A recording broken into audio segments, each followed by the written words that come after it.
L'autre grande inquiétude, bien sûr, des Européens et des Français, c'est de savoir si l'administration Trump risque de lâcher l'Ukraine. L'Europe sera-t-elle d'ailleurs en mesure de prendre le relais, sachant que les 27 achètent beaucoup d'armes aux États-Unis pour justement les envoyer en Ukraine et sont très divisés à l'idée de compenser l'aide financière américaine de façon massive, de faire des emprunts et de pouvoir justement se soustraire aux États-Unis et les remplacer. Alors, il y a 3 éléments dans votre question et je vais en parler très brièvement. Premièrement, sur les moyens financiers.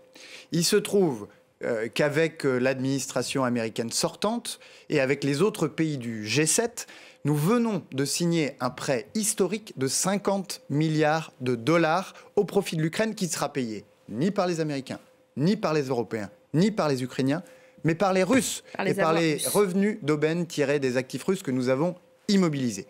Et cela va permettre à l'Ukraine de poursuivre sa résistance héroïque face à l'agression russe. Deuxième élément, et vous avez raison de le signaler, 80% des approvisionnements militaires des armées européennes proviennent de l'extérieur de l'Union européenne. C'est une situation de dépendance qui est inacceptable, qui conditionne d'une certaine manière certains de nos choix géostratégiques et cela ne peut plus durer. C'est pourquoi nous appelons, depuis 2017, je le disais, à ce que notre industrie de défense se développe. Et c'est pourquoi nous disons qu'à l'heure où la France, où l'Allemagne, où la Pologne, où les autres pays européens augmentent leurs dépenses publiques en matière de défense, eh bien qu'il faut que ces dépenses se tournent vers l'industrie européenne. Le troisième volet, c'est celui de l'abandon imaginé par l'administration Trump des Ukrainiens.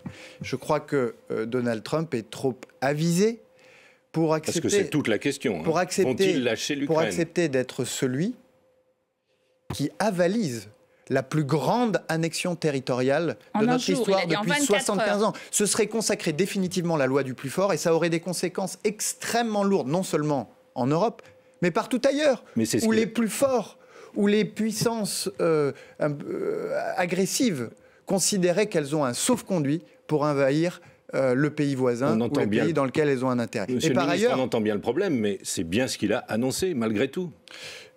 Je crois qu'il aura la volonté de prendre sa part dans la résolution de cette crise pour mettre fin à cette guerre d'agression. Ce que je ne crois pas, c'est qu'il voudra faire des cadeaux à un Vladimir Poutine qui est aujourd'hui affaibli au point d'être obligé d'exporter la guerre en Asie pour aller chercher auprès de la Corée du Nord des troupes de manière à défendre ou plutôt à agresser les Ukrainiens.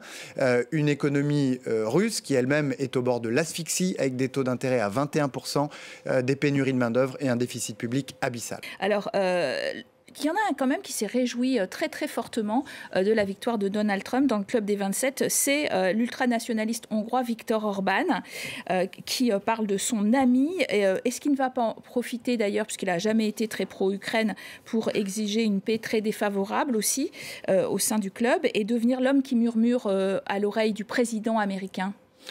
Mais je ne crois pas que Viktor Orban puisse exiger quoi que ce soit. Vous savez, les décisions, elles sont prises parfois à l'unanimité à Bruxelles, à Luxembourg, et parfois elles sont prises à la majorité qualifiée. Et que dit la majorité qualifiée aujourd'hui des pays européens ? Que dit-elle ? Eh bien, elle dit que la situation est extrêmement grave, que ce qui est en jeu sur le front ukrainien, c'est l'existence même de l'Europe. Écoutez ce que dit le président polonais, écoutez ce que disent les pays baltes, écoutez ce que dit la Roumanie aujourd'hui. Si nous abandonnions, ce qui n'arrivera pas, les Ukrainiens en rase campagne, eh bien c'est la sécurité sur l'ensemble du continent qui se trouverait menacée. Et cette conviction-là, qui est très largement partagée par les 26.